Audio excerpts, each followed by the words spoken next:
Assalamualaikum warahmatullahi wabarakatuh. Alhamdulillah, pemirsa, apa kabarnya? Semoga baik-baik saja dan selalu diberkahi oleh Allah Subhanahu wa Ta'ala. Amin. Kembali lagi bersama kami berdua, saya Teguh Wisnu dan saya Zizi Syahab. Kita kembali bertemu dalam acara Berita Islami Masa Kini. Alhamdulillah, hari ini kita ada beberapa pembahasan, dan pembahasan pertama kita adalah tentang berkenalan dengan jin. Berkenalan dengan jin. Berkenalan. Zi, keren banget.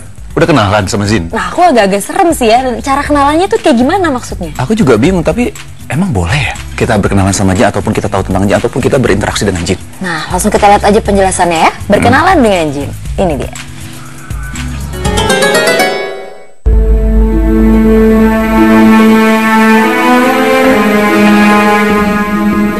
Berkenalan dengan jin. Bersosialisasi. Tak memungkiri kita hidup di dunia ini pasti erat hubungannya dengan sosialisasi, di mana kita diharuskan untuk menjalin komunikasi dengan orang-orang yang ada di sekitar.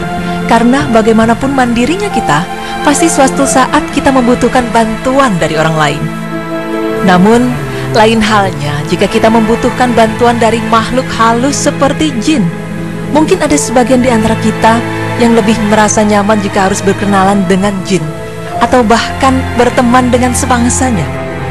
Hanya saja, sebelum perkenalan manusia dengan jin terlampau jauh, ada baiknya kita terlebih dahulu mengenal siapakah jin itu dan seperti apakah jenis-jenis jin yang ada. Berikut ulasannya.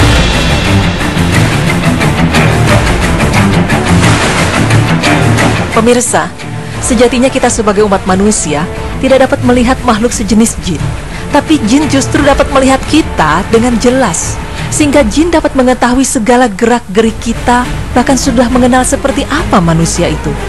Sebagai makhluk yang mulia, kita juga harus mengenal jenis-jenis jin yang ada.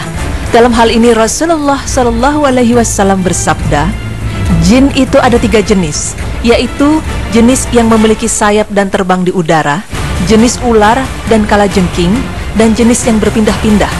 Hadis riwayat Tabrani, Al-Hakim, dan Baihaqi Sahih. Tersirat dari hadis tersebut, jin terdiri dari 3 jenis.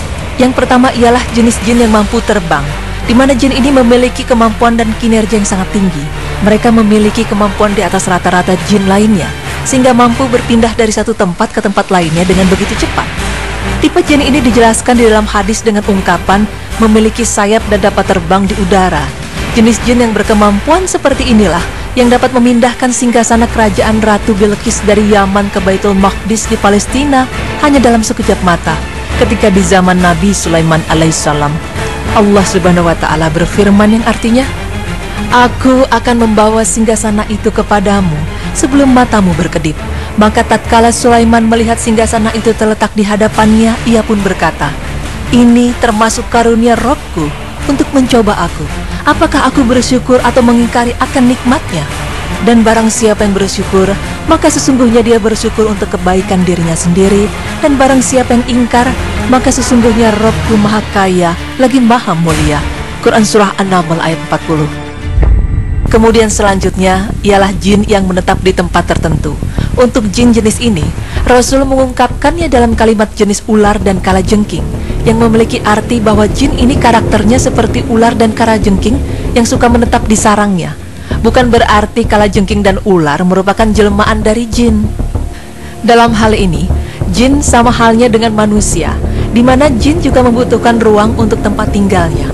Bahkan mereka bisa menyatu dengan tempat tinggal kita, seperti di dapur, tempat tidur, atau mungkin sekarang tepat berada di belakang kita. Bangsa jin bertempat tinggal di tempat-tempat yang kotor dan sampah karena mereka memakan sisa-sisa makanan manusia. Hadis riwayat Bukhari dan Muslim. Hadis tersebut menegaskan bahwa jika rumah kita ingin dijauhi oleh jin, maka jagalah kebersihannya, karena rumah yang kotor sangat berpeluang dijadikan tempat tinggal jin. Jin yang nomaden. Jin ini adalah jenis jin pengembara, di mana mereka tidak punya tempat tinggal yang tetap. Mereka nomaden dan berpindah-pindah dari satu tempat ke tempat lainnya hanya untuk mencari tempat yang dinilai cocok untuk kehidupan mereka. Pemirsa, setelah kita mengetahui seperti apa tipe dan jenis jin, maka sekarang saatnya kita berkenalan dengan bangsa mereka. Bagaimanakah cara berkenalan dengan jin yang sesuai dengan pandangan Islam? Berikut penjelasannya dari tim Berita Islami Masa Kini. Kehidupan di alam jin sesungguhnya hampir mirip dengan kehidupan di alam manusia, di mana jin adalah umat sama seperti halnya manusia. Ada yang baik, jahat, mukmin, bahkan ada jin yang kafir. Hal ini telah dijelaskan oleh Allah Subhanahu wa Ta'ala dalam firman-Nya. Dan sesungguhnya di antara kami jin ada yang soleh dan di antara kami ada yang tidak demikian. Kami berbeda-beda jalan hidup kami. Quran Surah Al-Jin ayat 11. Meskipun kehidupan jin hampir mirip dengan kehidupan manusia, namun penciptaannya berbeda. Allah Subhanahu wa Ta'ala menciptakan manusia dari tanah, sedangkan jin diciptakan oleh Allah dari percikan api yang sangat panas. Sebagaimana firman-Nya, dan Dia Allah menciptakan jin dari percikan api neraka. Quran Surah Ar-Rahman ayat 15. Iblis adalah komunitas jin. Kenapa? Karena ia adalah makhluk pembangkang atas segala perintah-perintah Allah Subhanahu wa Ta'ala. Sebagai contoh ialah ketika Allah Subhanahu wa Ta'ala memerintahkan untuk sujud kepada Nabi Adam, dan semua makhluk Allah pun sujud kecuali iblis, sebagaimana yang ditegaskan oleh Allah. Dan ketika kami katakan kepada para malaikat, bersujudlah kalian kepada Adam, maka bersujudlah mereka semua kecuali iblis adalah dia dari golongan jin, maka dia durhaka dari perintah Tuhannya. Quran Surah Al-Kahfi ayat 50. Pemirsa beriman, hidup di dunia ini tidaklah sendirian, tapi kita hidup berdampingan pula dengan alam gaib, di mana bisa saja jin itu mengganggu kita dan menyesatkan kita. Ya, gangguan jin itu merupakan musibah dan ujian bagi manusia. Orang mukmin yang terkena gangguan jin, berarti itu adalah musibah yang menjadi ujian dari Allah. Maka kita harus membantu mereka yang terkena gangguan tersebut. Dan salah satu contoh dari gangguan jin pada seseorang yaitu seperti sakit non-medis yang dialami seseorang. Dan mereka para tukang sihir tidak bisa memberi mudarat atau bahaya dengan sihirnya pada seorang pun kecuali dengan izin Allah. Quran Surah Al-Baqarah ayat 102. Selanjutnya ialah kita harus tahu bahwa jin itu ada di sekeliling kita dan mereka bisa melihat kita dengan jelas. Seperti apa kegiatan kita, apa yang sedang kita lakukan, dan lain sebagainya. Sedangkan kita manusia tidak akan bisa melihat seperti apa kehidupan jin yang ada di sekitar kita, kecuali jin tersebut menampakkan dirinya kepada kita. Sesungguhnya dia iblis dan bangsanya bisa melihat kalian wahai manusia, dan kalian tak bisa melihat mereka. Quran Surah Al-A'raf ayat 27. Selain itu, jika kita ingin berkenalan dengan jin, maka secara tidak langsung pasti ada yang ingin kita lakukan bersama dengan jin tersebut. Salah satu contohnya yaitu dengan meminta pertolongan kepada jin. Sebagai umat muslim, sesungguhnya meminta pertolongan dengan jin atau kerjasama dengan jin hukumnya adalah haram, baik itu jin muslim ataupun kafir, karena kita tidak bisa membedakan mana jin muslim dan mana yang kafir. Selain itu, wujud mereka pun tidak dapat terlihat dengan mata kita.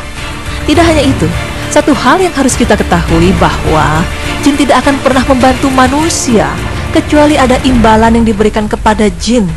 Allah Subhanahu wa Ta'ala berfirman yang artinya, dan sesungguhnya ada sekelompok laki-laki dari manusia meminta pertolongan kepada laki-laki dari kelompok jin, maka bertambah bagi mereka kesesatan. Quran Surah Al-Jin ayat 6. Hidup bersosialisasi memang sangat diperlukan dalam kehidupan ini.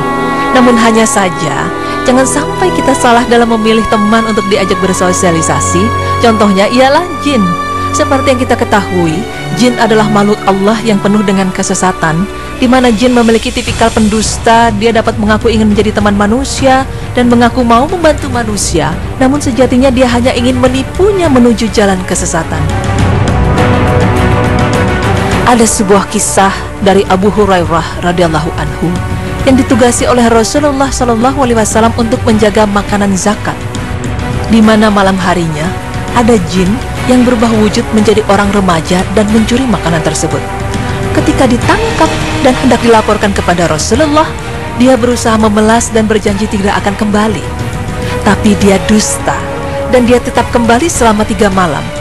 Di malam ketiga itu, Abu Hurairah tidak memberi ampun dan akan melaporkan kepada Rasulullah. Namun setelah diajari bacaan ayat kursi, Abu Hurairah pun melepaskannya. Lalu di pagi harinya Rasulullah bersabda kepada Abu Hurairah, kali ini dia benar, meskipun aslinya dia pendusta. Hadis riwayat Bukhari 2311. Pemirsa beriman, bisakah Anda bayangkan bahwa seorang jin dapat menjadi teman bagi kita? Jika kita pikirkan secara logika, jin itu merupakan tipikal yang pendusta, di mana mereka bisa melihat manusia tapi manusia tidak bisa melihat mereka. Kemudian ada pula manusia yang ingin bekerja sama dengan mereka, maka potensi besar seperti ini selalu dimanfaatkan jin untuk menipu manusia. Karena itu, makhluk seperti ini seharusnya dihindari, dijauhi, dan diwaspadai. Jadi, masihkah Anda berpikiran untuk berkenalan dengan jin atau mengajaknya bekerja sama? Pemirsa beriman, berkenalan dengan siapa saja memang bukanlah hal yang terlarang dalam hidup ini. Hanya saja jangan sampai kita terjerumus ke dalam lembah kesyirikan, karena bagaimanapun juga jika kita berkenalan dengan jin, pasti akan berujung ke dalam penyimpangan. Maka dari itu, dengan adanya informasi ini, semoga kita bisa lebih mawas diri dan lebih bijak dalam menyikapi segala sesuatunya. Amin ya rabbal alamin.